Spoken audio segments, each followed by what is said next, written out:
Have you ever met someone whose discipline is so consistent, so relentless, that it's almost a little scary? Well, today, we're going to break down the ancient system behind that exact level of unbreakable consistency. It's a system known as the monk code. Yeah, this quote just nails it, right? This isn't about, just building a new habit. It's about forging a level of commitment that literally changes how people see you. It's about the kind of power that comes from true self-mastery. Does this cycle look painfully familiar to anyone else? Let's meet Raphael. He's a programmer who was completely stuck in this loop. All the motivation in the world on Monday, then the little mental negotiations start, and by Friday, it's total surrender. It's a pattern so many of us know. But Raphael, he found a way out.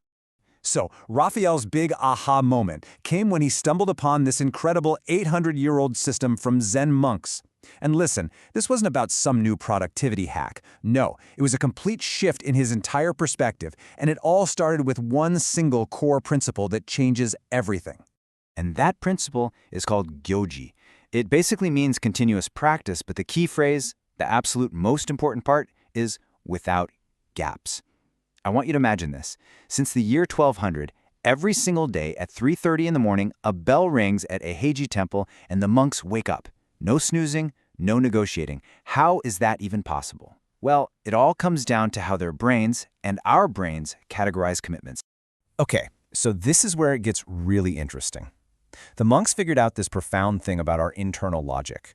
Our brain puts every promise we make into one of two boxes. On one side, you've got reversible commitments. These are the things we just try to do, and they lead to that endless negotiation with ourselves. But on the other side, you have irreversible commitments. These are things that become part of who we are. And with those, the negotiation just stops. And this is how you do it. This is step one. Raphael took his private little wish and turned it into a public, irreversible declaration, just like you see here. He posted it online, he told his friends, he told everyone. So why do that? Because neuroscientists at Harvard actually found that when you make a behavior public, your primitive brain sees failing as a survival threat. All of a sudden, the pain of quitting became way worse than the pain of just doing the work. But, just telling people wasn't the magic bullet. Raphael still found himself fighting this brutal internal war every single morning. Sure, the public pressure stopped him from quitting altogether, but it didn't make the act itself any easier. And that's where he discovered the next steps of the monk code. Systematically eliminating choice. And here is the first enemy we all fight, right? It's not always the task itself that drains our willpower. It's this one simple question. When? We waste so much mental energy just deciding when to do the thing we promised ourselves we'd do. You know the voice. Should I do it now? Maybe later tonight? What about after dinner? And just like that, the negotiation begins. So the monk's answer is just brilliant in its simplicity. You take time out of the equation. You remove it as a variable. Raphael chose 5 a.m. And it wasn't because he was some kind of super motivated morning person. It was because at 5 a.m., the world is asleep. There are no messages, no emails, zero excuses. The goal here isn't about optimizing your day. It's about the total elimination of the decision itself. Okay, so he solved the when problem. But our brains are sneaky, right? They just found a new loophole, negotiating the what. One day he'd meditate, the next he'd read, maybe do a few push-ups. So the time slot was consistent, but the practice itself was total chaos.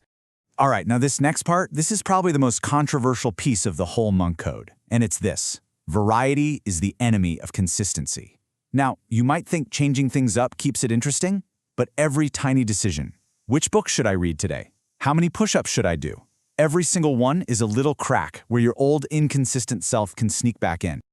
So that's exactly what Raphael did. He locked it all down. Same exercises, same meditation time, same reading time, same order, with the same timer, every single day.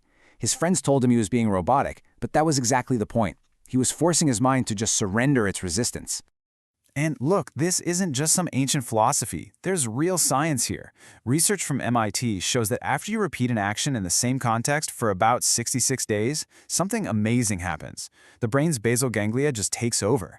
The behavior becomes automatic. You're not even deciding to do it anymore. You're just doing it. Okay, so this all sounds great in a perfect world, but this is where the wheels fall off for most of us, isn't it? What happens when real life crashes the party? When you get sick or you have to travel for work? This is where that core principle of practice without gaps gets its ultimate test. Oh man, we have all been here. This is the mental trap that absolutely kills consistency. We tell ourselves, well, if I can't do my full, perfect hour-long routine, I might as well just skip today. This creates a gap, and a gap is the invitation for all your old patterns to come crawling right back in. I love this analogy they use. Think about it. The moment a river stops flowing, it's not a river anymore. It's a pond. Your practice is exactly the same. The secret to Gyoji is that continuity is always, always more important than intensity. It is so much better to do a tiny little bit than to do nothing at all. So let's see this in action, real world. On day 40, Raphael had to travel. What did he do? He did push-ups in an airport bathroom. He meditated in his Uber on the way to the hotel. He read on the plane. Was it perfect? No way, but it was continuous. He didn't break the chain, and in the end, that's all that mattered. Okay, so now we're getting into the advanced stuff, the master level. How do you handle those truly unexpected obstacles? The ones that blindside you and just kill your momentum? Well, the secret is you don't react to them. You plan for them. And this is it's absolutely brilliant. Raphael created what he called a pre-solution matrix. He literally wrote down every possible obstacle that had ever derailed him in the past, and then he assigned a specific pre-planned action for each one.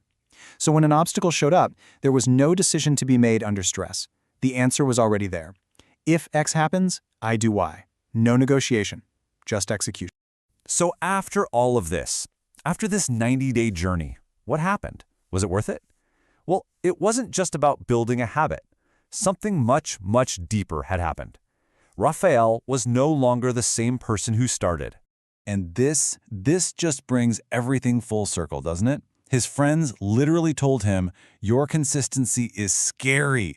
He had reached that level of discipline where his very existence proved that what other people call impossible is really just uncomfortable. And that's really the heart of it, isn't it? This whole system, the public declarations, the fixed schedules, the identical practices, the pre-solved problems, it doesn't just build habits, it forges a new identity. You stop being someone who tries to be consistent, and you become someone who simply is. So in the end, the monk code, it's not just about a new to-do list. It's about a kind of death and rebirth. It requires you to let go of your inconsistent, negotiating self to make room for someone new. So the question isn't just what you'll do, but who. Who will you become in the process?